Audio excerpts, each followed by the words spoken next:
Being the father of the modern superhero film, and possibly being the reason why the MCU started the way it did because of the success of his Spider-Man trilogy, Sam Raimi has proven to be an extraordinary director that will always be remembered. But it wasn't all success. There were humble beginnings that included a dirty cabin and a Book of the Dead. Sam Raimi's Evil Dead franchise has grown and become one of the most loved in the horror community, held in high regard and forever seen as a cultural impact and influence to the standard of modern horror today. Evil Dead is a franchise that is to be reckoned with, and it has found its way to survive and to adapt to the different demands of every generation of horror, including gaming and even TV. The first time I was introduced to the Evil Dead on a personal level was on the PlayStation 2. Evil Dead: A Fistful of Boomstick. I knew Evil Dead before this as a kid because both my mum and my dad were avid horror fans, and Evil Dead popped up every now and then because they thought maybe it was the horror movie that went too far and was even too scary for me to be introduced to at a young age. So once I was able to get my hands on A Fistful of Boomstick on PlayStation 2, the notion alone was enough to get me curious and to finally have an opportunity to invest myself in this scary, terrifying universe I had heard so much about. And once I put it in and played the game, I didn't get it. I was playing this guy, Ash Williams, a man with a chainsaw for a hand with a boomstick. Was there something I was missing here? This wasn't horrific, it wasn't disgusting, it wasn't utterly terrifying. It was plain and simple, it was awesome. Fistful of Boomstick was an introduction to a universe that I didn't know at this point was one of the most beloved and influential. I was very young when I had my introduction to Evil Dead for sure, and that love for everything those films and games have done. It's a main reason why I'm here now.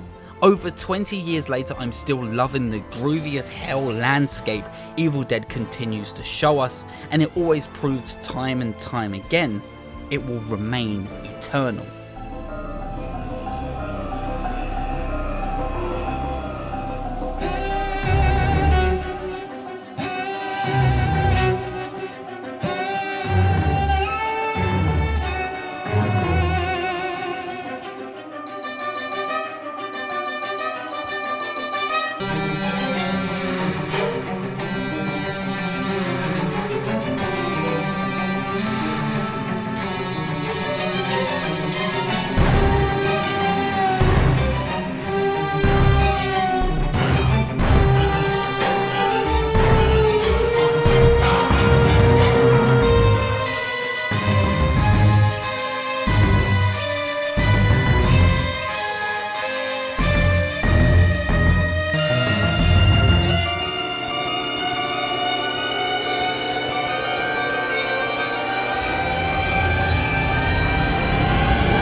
When I was growing up, all I wanted to do was to make films and tell stories. I would play video games and create narrative in said video games with the characters I played and the NPCs I could interact with that already existed within the game.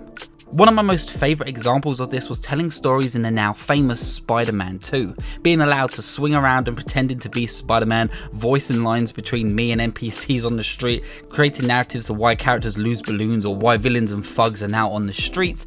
I used to be obsessed with doing this, and I used to be able to create my own little worlds in the universe of Spider-Man, and I loved those Spider-Man films. The Spider-Man films created by the same guy that made Evil Dead, Sam Raimi. Just his name alone in the horror and superhero community is everlasting and an instant head turner for those who know and love his work. A man who I begun to study and admire from the moment I saw Spider-Man 1, even if I was too young to understand the language of cinema and his techniques at that point. His way of telling stories had sat in my 7-year-old mind and influenced me all the way up until today. Raimi for many is seen as the filmmaker's filmmaker. taking his ideas, putting them on paper, making them happen, and reinvented the language of cinematography along the way. Tarantino, Eli Roth, James Wan, Edgar Wright, and so many more were shaped from the creative spirit of this one man and the journey he went through when creating the cultural impact and influential Evil Dead from 1981.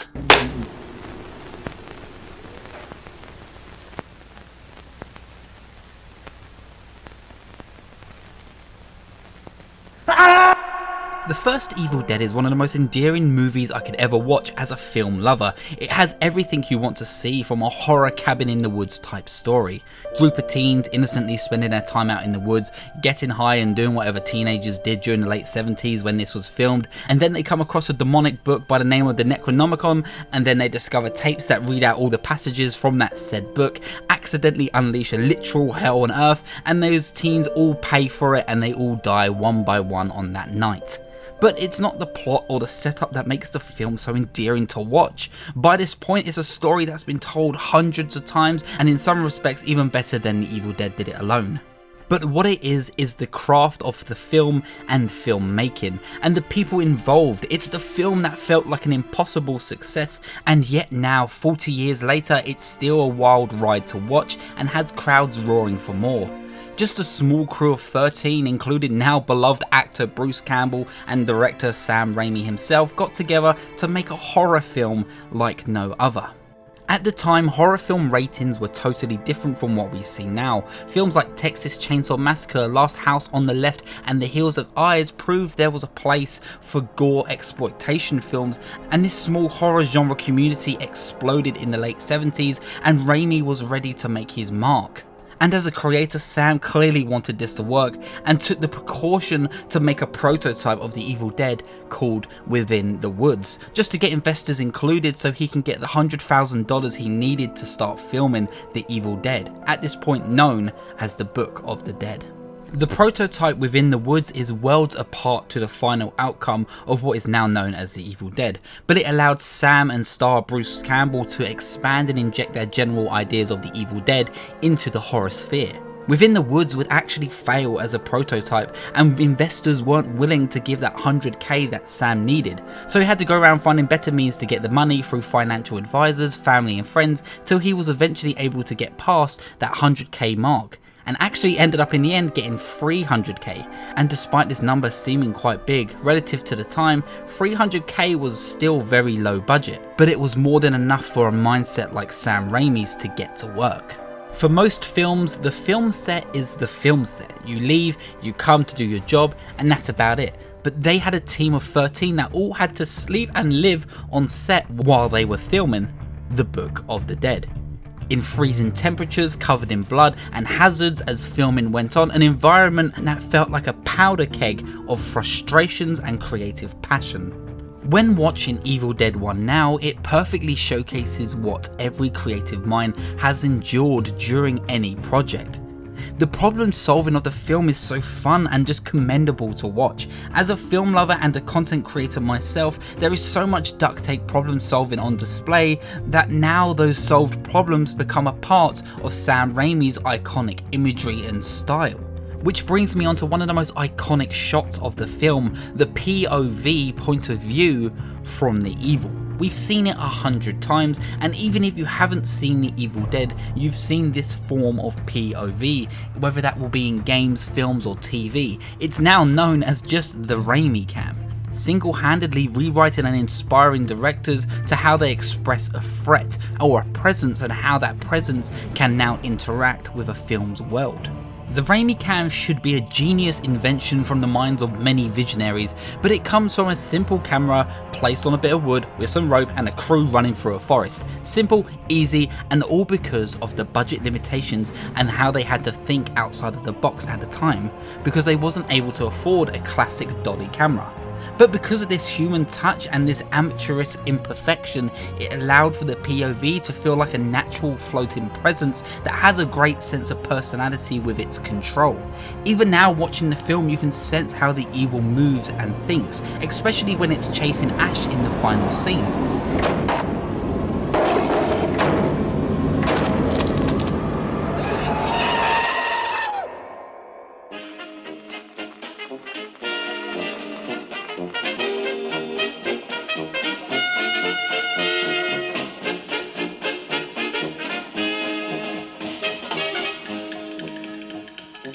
Throughout the film's process, many plans were changed and scenes had to be reshot using a skeleton crew who were just stand-in for actors and actresses. Many times Sam would use himself or his brother as a stand-in just because they couldn't get the shot on the day and they had to come back and do some touch-ups. Plans changed so much that the movie went from a straight remake of Within the Woods to over time becoming The Book of the Dead, and then at the 11th hour becoming The Evil Dead.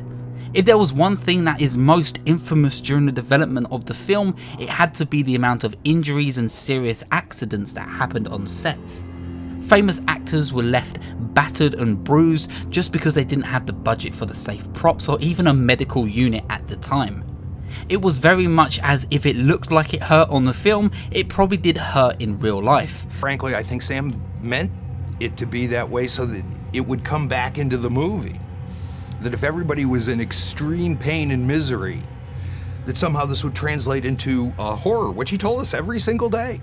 The costumes over time became disgusting, damp and dirty from days of wearing them without cleaning. The eye contacts for the deadites were just thick pieces of glass and plastic which were being placed on top of the raw eye, leaving the actors literally blind on several occasions. The masks and the VFX shots were full of toxic products that often became stuck to the actors' faces, on one case leading to an actress's face being burned, and even Linda, whose actress Betsy Baker, got her eyelashes ripped from their roots. I can't do that forever. But this worked in the favour of the film's atmosphere and to Sam Raimi's creative process. Whether you agree with it or not, this was able to translate perfectly into the horror of the scenes being seen in the scene. And there was definitely frustration throughout the film, but it gives the film a real tone and set of people who are genuinely stuck in this terrible situation and just want to be done with it already. Just like the film's production for those poor actors. Except for Bruce, he ate that shit up, he loved it, he came back for more.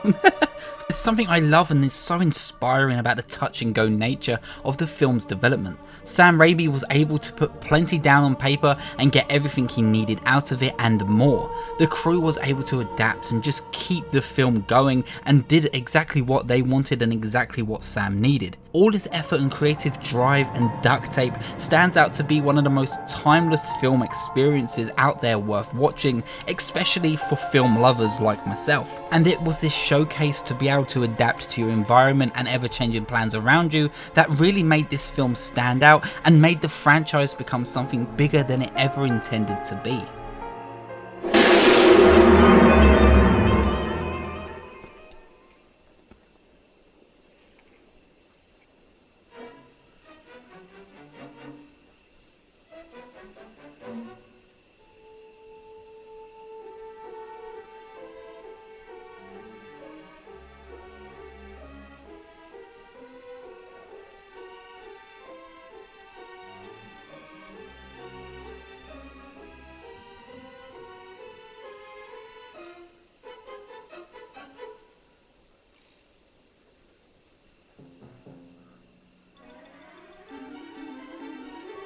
Evil Dead at this point of making this video has 4 classic films in its pocket and has grown to become one of the biggest horror enterprises ever in the history of the genre. Sam and Bruce were able to do it all over again with Evil Dead 2 in 1987, a retelling of the first film and a sequel on its own. Evil Dead 2 for me is actually a masterpiece in cinema in my opinion. It shows everything that Sam Raimi had to offer from the first film but on a bigger budget, and Bruce Campbell this time around gives us the iconic Ash we all know and love. Swallow your soul! Swallow your soul! Swallow this. And it opens its arms up for even a wider audience by not taking itself too seriously this time and actually allowing the audience to become attached to this bigger world's lore.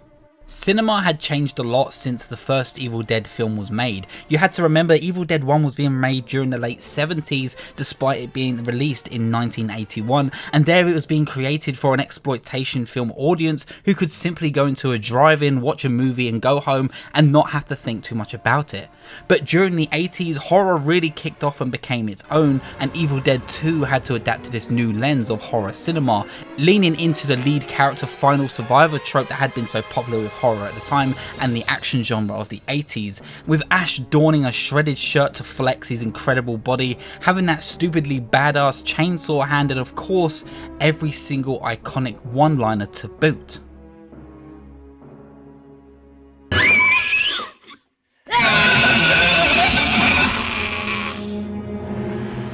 Let's go. Evil Dead 2 proved that the franchise had something to offer than just being a gross exploitation demonic film, but instead could be a light-hearted fun and totally badass action horror adventure. Which brings us on to Army of Darkness in 1992. Sam Raimi at this point had plenty of experience of getting away from the Evil Dead, including his now famous and iconic Darkman. Evil Dead Army of Darkness embraced something totally different from what the Evil Dead franchise was known for at the time. It embraced the slapstick and fantasy side of the franchise, putting Ash in the past and telling a fish out of water story if that fish was also equipped with a boomstick. Yo, she-bitch. Let's go. Army of Darkness was able to put Evil Dead on the map on a grander scale, with a story that was set in several locations, leaning into the goofy side of the skeleton undead, and nevertheless having another huge cult hit film that made a splash in the movie scene at the time, proving to the audience and fans of the 90s that Sam Raimi and the Evil Dead as a franchise was one that could honestly stand on its own, no matter the landscape of cinema. But after 1992, Army of Darkness and the Evil Dead fell dormant for a while, and as I mentioned, Sam Raimi moved on to other films and ideas which he clearly wanted to express and stretch his creative legs, which of course you can't blame him for. And of course some of those movies turned out to be the Spider-Man films, and we all know how that went. As I mentioned earlier, my first introduction to Evil Dead was during this period of the early 2000s, where none of the films were being handled or made anymore, but there were many games that were being released and to showcase that the world and the lore still had stories worth telling, but we'll get to those games shortly. There was a huge break between the Army of Darkness and what fans would see as the next Evil Dead film. There were many great horror films of the 2000s, and tons were creating new and fresh ideas for the horror genre as a whole, with the likes of Saw, Paranormal Activity, and a trend that kicked off in the early 2000s and 10s, which would see remakes and reboots come to play. More gritty, realistic, and honestly just not very good. During this period we saw the likes of Nightmare on Elm Street, the Halloween series, and even Friday the 13th get a reboot. But there was a Necronomicon-shaped hole missing from this genre, and in 2013 we got a brand new retelling of the Evil Dead. But this time without Sam Raimi and Bruce. And you know what? It's actually one of my favourite horror films of the 2010s. I love you, baby.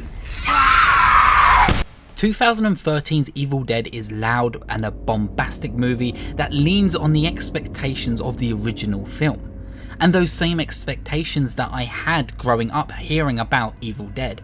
Non-stop gore that makes your skin crawl, a dark humoristic tone that comes with the Deadites, and of course the most badass imagery that could play homage to the master himself, Sam Raimi. 2013 is a pure legacy film and a passing of the torch of both directors and actors, making sure that they give those very real and genuine performances of pain and suffering.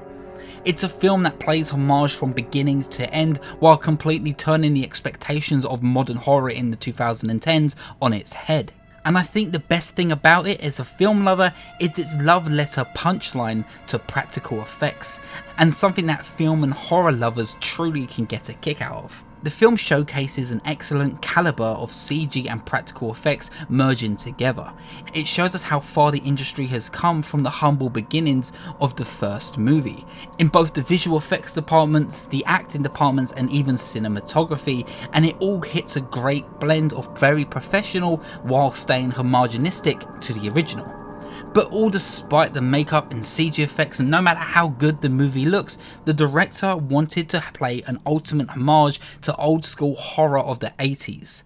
In a full incredible one-liner at the end which looks badass, and all comes down to seeing this stupid dummy that's been nailed down to a floor and blood exploding all over the main character while she's ramming a chainsaw down this demon's throat. It's goofy, it's flopping around, it's over the top, and it's the perfect love letter to Evil Dead as a whole.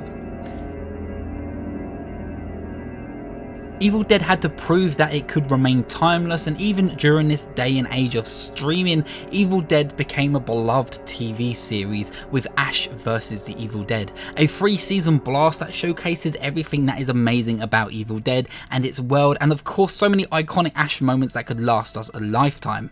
Unfortunately though, Ash vs. the Evil Dead was cancelled after its 3rd season due to its lack of views, but I think that's because it wasn't appropriately handled depending on how you watched it and where you watched it on what streaming device. It should have just been straight on Netflix or even on Amazon Prime, but it wasn't. It was thrown left to right, and unfortunately because of that it lost views over time. Someone needs to wash your mouth out, kid. And that someone is me.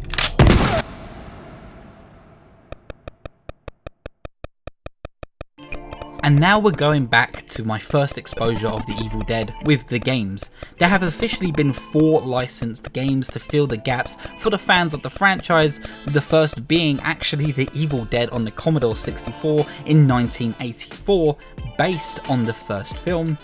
I never even knew this game existed, but that shows how obscure of a game this was. It went very much under the radar and was clearly there just to serve as a form of advertisement. Even despite that one game, the Evil Dead didn't really see a full-scale gaming release until the 2000s. Where, as I said, the Evil Dead fell dormant for a while, and publisher THQ saw that the Evil Dead could clearly make a buck or two on video game consoles, while filling that much needed void that fans wanted to see. And with that idea sparked, there was a free game deal acquired by THQ. Much like the films, each game's adapted to the landscape of the industry around it, trying to take on the gameplays of the most popular and most frequently seen at the time. The first game was released in 2000s during the boom of course, survival horror. The likes of Silent Hill and Resident Evil are definitely here as the biggest influences of the Evil Dead Hail to the King. Hail to the King was developed by Heavy Iron Studios, known now for possibly their most famous game, SpongeBob Battle of Bikini Bottom. They took one look at the survival horror genre that was exploding at the time and thought it needed an Evil Dead slap of paint thrown on top of it. Evil Dead Hail to the King was the comeback that fans needed for the longest time, but ultimately, unfortunately, came down to maybe the lack of an experience or maybe wrong timing, because the critics and fans found the game soulless and boring, taking away the intense atmosphere or even the badass story introduced to us in the sequel, and gave us a bland, uninspired game that unfortunately for many remains forgotten. But with Hail to the King in the past, it was about moving on and moving up. Heavy Iron Studios though moved away from the franchise, and it was now handed over to VIS Entertainment, who titled the sequel Evil Dead Fistful of Boomstick in 2003. A game that takes a lot from Tomb Raider and mixed with a little dash of Devil May Cry, learning from the slow pace of Hail to the King and throwing Ash into a fully explorable town with several other set pieces in an original story that decides to move Ash forward finally, and actually learning from his interactions with evil in the past from the original trilogy films. There was a level of flair and attitude that was very much needed in Hail of the King that was now finally included to feel like Ash Williams and finally have Ash reflected properly in a game that felt like the same character that fans truly loved. Fistful of Boomstick was really a fun experiment and an important experiment for the Evil Dead name, and it felt like the games had finally found its footing, while maintaining what fans loved the most about the franchise. And as I said, Fistful of Boomstick was my first introduction to Evil Dead, and I would always hold this game very close to me for nostalgia reasons.